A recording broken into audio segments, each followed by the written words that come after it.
Assalamualaikum warahmatullahi wabarakatuh. Bismillahirrahmanirrahim. Jumpa lagi dengan Bapak dalam mata pelajaran Kewarganegaraan kelas 8. Bagaimana keadaan anak-anak? Semoga kalian tetap sehat dan semangat belajar di rumah. Pada kesempatan kali ini kita akan sama-sama belajar Kewarganegaraan bab 2 poin B, yaitu kedudukan dan fungsi Undang-Undang Dasar Negara Republik Indonesia tahun 1945. Sebelum lanjut ke materi, di sini Bapak ada tujuan pembelajaran yang akan kita capai bersama-sama pada pembelajaran ini.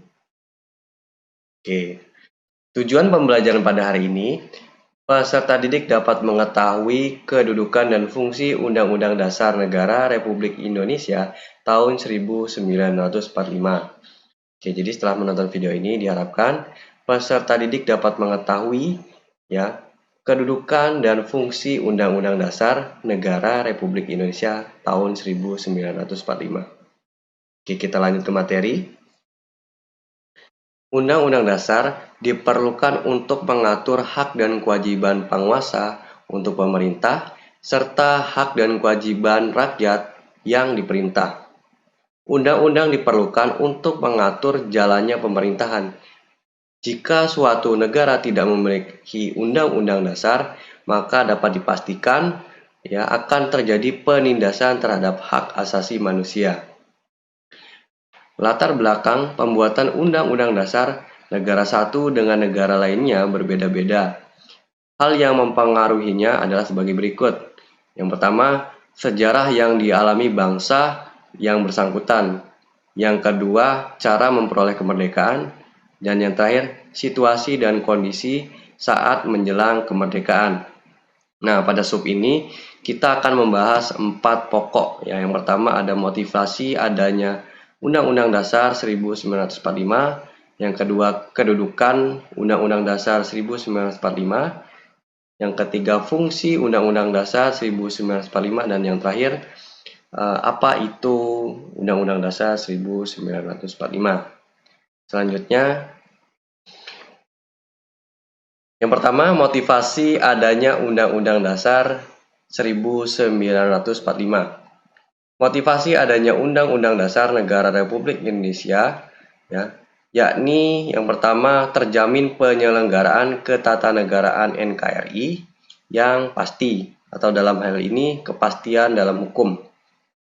Selanjutnya terwujudnya ketatanegaraan yang pasti dan juga stabilitas nasional, memberi makna bahwa sistem politik tertentu dapat dijalankan dan dipertahankan, yaitu sistem politik menurut Undang-Undang Dasar Negara Republik Indonesia tahun 1945. Sebagai sumber hukum, Undang-Undang Dasar 1945 memiliki kedudukan sebagai sumber hukum dan juga hukum dasar yang memiliki tempat tertinggi.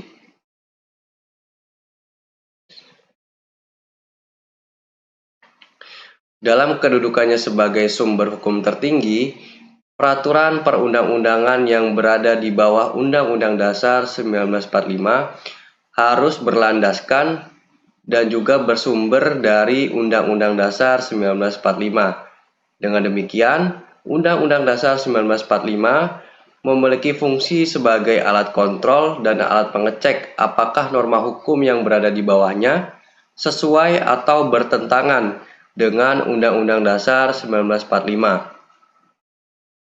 Sebagai hukum dasar tertinggi, segala bentuk perundang-undangan yang berada di bawah Undang-Undang Dasar 1945 tidak boleh bertentangan dengan Undang-Undang Dasar 1945.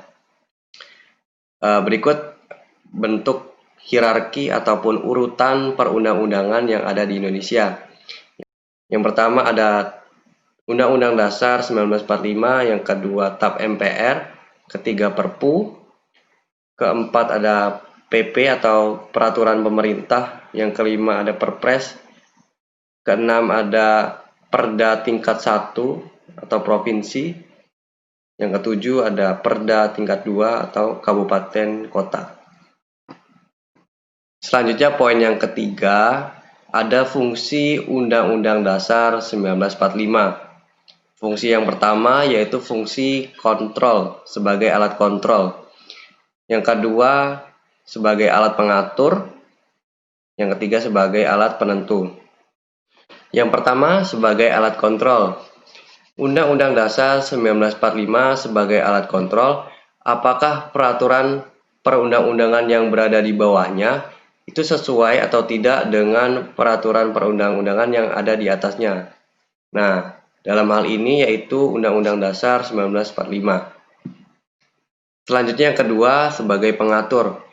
Undang-Undang Dasar 1945 juga berperan sebagai pengatur bagaimana kekuasaan disusun, dibagi, dan juga dilaksanakan. Yang ketiga sebagai penentu. Undang-Undang Dasar 1945 juga berfungsi sebagai penentu hak dan kewajiban baik sebagai aparat negara ataupun sebagai warga negara. Selanjutnya kita bahas poin yang keempat, yaitu apa itu Undang-Undang Dasar 1945. Nah, Undang-Undang Dasar 1945 adalah keseluruhan naskah yang terdiri dari pembukaan dan juga pasal-pasal. Pembukaan dan pasal-pasal merupakan satu kesatuan yang utuh, dengan kata lain, tidak dapat dipisahkan satu sama lain. Dan berikut sistematika dari Undang-Undang Dasar 1945 yang terdapat pada layar di samping Bapak.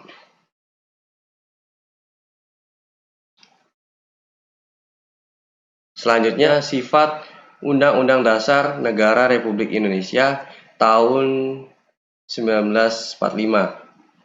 Sifat konstitusi dapat dibagi menjadi 3 kelompok. Yang pertama, konstitusi tertulis.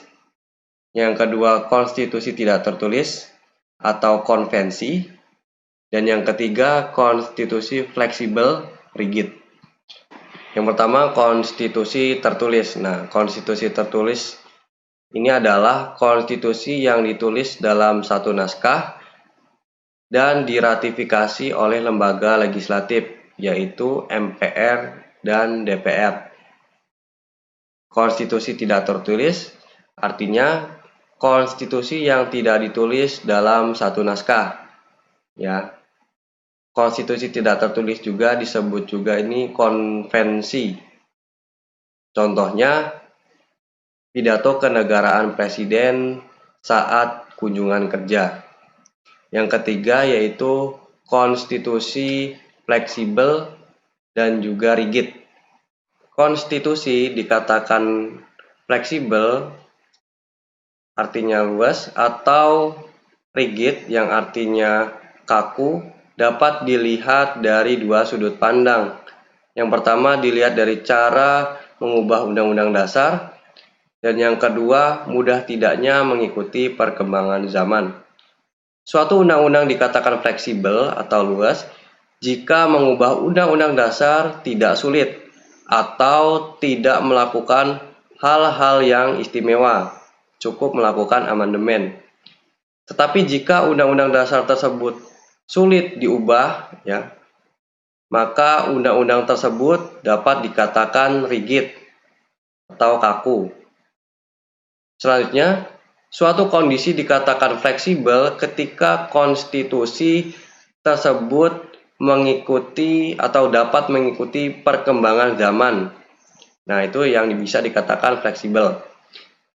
Tetapi jika konstitusi tersebut tidak dapat mengikuti perkembangan zaman, maka dapat dikatakan konstitusi tersebut masuk dalam kategori rigid atau kaku. Selanjutnya bahasan kita yang terakhir, yaitu sifat Undang-Undang Dasar Negara Republik Indonesia tahun 1945. Yang pertama tertulis, kedua singkat dan supel, ketiga memuat norma-norma, dan yang terakhir hukum tertinggi. Oke, yang pertama tertulis. Rumusannya jelas, merupakan suatu hukum yang dapat mengikat pemerintah sebagai penyelenggara negara maupun mengikat sebagai warga negara. Yang kedua, singkat dan supel. Memuat aturan-aturan yaitu memuat aturan-aturan pokok yang setiap kali harus dikembangkan sesuai dengan perkembangan zaman. Selanjutnya, memuat norma-norma, ketentuan-ketentuan, dan juga aturan-aturan yang dapat dilaksanakan dan harus dilaksanakan secara konstitusional. Yang keempat, merupakan peraturan hukum positif tertinggi, juga sebagai alat kontrol perundang-undangan yang ada di bawah Undang-Undang Dasar 1945 menurut hierarki perundang-undangan yang ada di Indonesia. Mungkin itu saja yang bisa dapat Bapak sampaikan pada kesempatan kali ini. Jika ada salah kata Bapak, mohon maaf. Bapak akhiri. Wabillahi taufik walhidayah. Wassalamualaikum warahmatullahi wabarakatuh. Kita jumpa lagi di video selanjutnya.